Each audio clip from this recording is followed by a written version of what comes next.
लक्ष्मीनाथसमारम्भां नादयामुनमध्यमाम् अस्मदाचार्यपर्यन्तां वन्दे गुरुपरम्पराम् यदिराजाय विद्महे श्रीभाष्यकाराय धीमहि तन्नो रामानुजार्य प्रचोदयात् ஆழ்வார்கள் திருவடிகளே சரணம் எம்பெருமானார் திருவடிகளே சரணம் ஜீயர் திருவடிகளே சரணம் यो नित्यमच्युतपदाम्बुजयुग्मरुक्म व्यामोगदस्तदितरानतृणाय मेने अस्मद्गुरोर्भगवतोऽस्य दयैकसिन्धो ராமானுஜஸ்ய சரணம் சரணம் பிரபத்யே.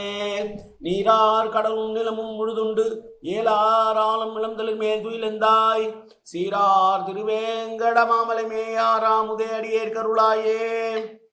எல்லாம் வல்ல ஏழ்மலையான் பெருங்கருணையால் 4000 திவ்ய பிரபந்த பாசுர பதிவேற்றங்களின் வரிசையில் இன்றைக்கு 2718வது நாள் பாசுர பதிவேற்றம். நம்மாழ்வாருடைய திருவிருத்த திருமொழியினுடைய 79வது பாசுரத்தை இன்றைக்கு சேவிப்பதற்கு முன்னால் தனியனை சேவிப்போம்.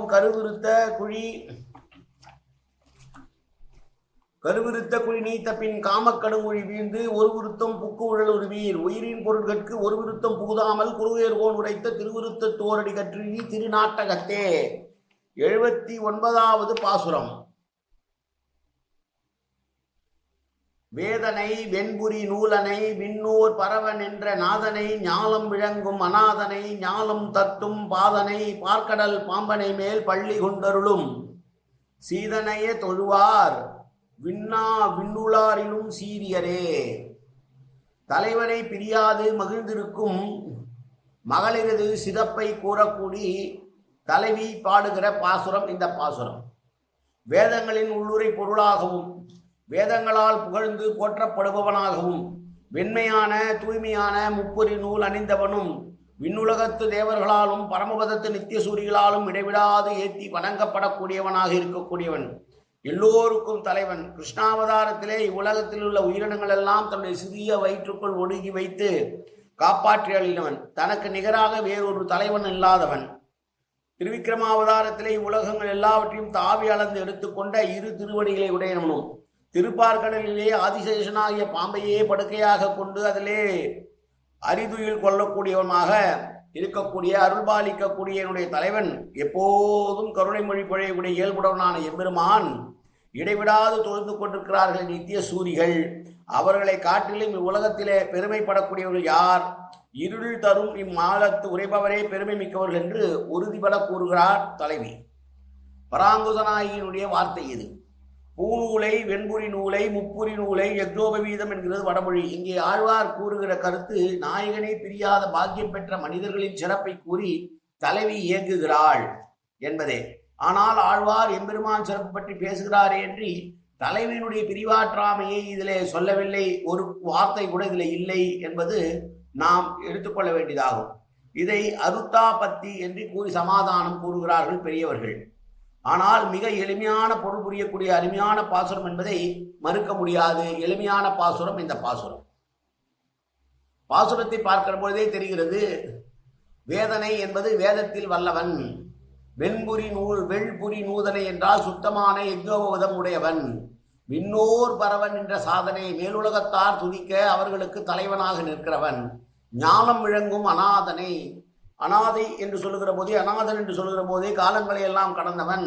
ஒரு பிரளய காலத்திலே தன்னுடைய வயிற்றுக்குள் எல்லோரையும் அடக்கி வைத்த தலைவனானவன். ஞாலம் தத்தும் பாதனை, உலகத்தை அளந்த ஞாலம் என்றால் உலகம், தத்தும் என்றால் அளந்த பாதங்களை உடையவன்.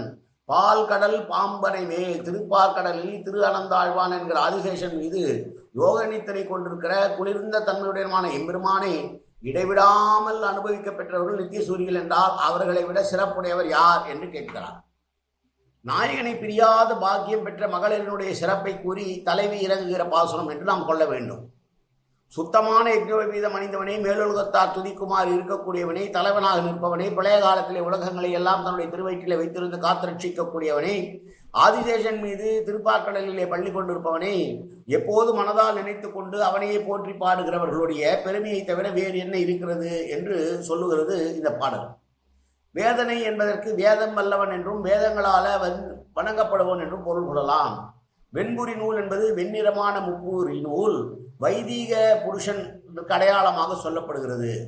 எனவே இடைவிடாமல் துதிக்கக்கூடிய பாகவதர்களுடைய பெருமையை சொல்லி அப்படி இருக்கக்கூடியவர்களை விட பெருமை மிக்கவர்கள் யார் என்று சொன்ன பாசுரம் இந்த பாசுரம். நாளை அடுத்த பாசுரம். காயேன வாச்சா மனசேந்திரிவா உத்யாப்தனாவா பிரகதேது சுபாவாது கரோமேத்தது சகலம் பரஸ்மி ஸ்ரீமன் நாராயணாயதி சமர்ப்பயாமி. உடலாலும் உள்ளத்தாலும் வாக்காலும் சகல விதமான பாபங்களும் தோஷங்களும் நிறைந்ததாக உலகத்தில் இருந்த போதிலும் அடியேன் செய்கிற நல்வினையோ தீவினையோ அத்தனை உன்னுடைய கமலமலர் பாதங்களில் சமர்ப்பிக்கிறேன் கண்ணா. காத்தருள்வாய் கண்ணா, ஏற்றுக்கொள்வாய் கண்ணா. எப்போதும் திருநாமம் கண்ணா கண்ணா கண்ணா என்று என் நாவில் வருவதற்கு அனுமதிவாய் கண்ணா. சர்வத்திர கோவிந்தநாம சங்கீர்த்தனம். கோவிந்தா கோவிந்தா கோவிந்தா கோவிந்தா கோவிந்தா கோவிந்தா கோவிந்தா கோவிந்தா கோவிந்தா.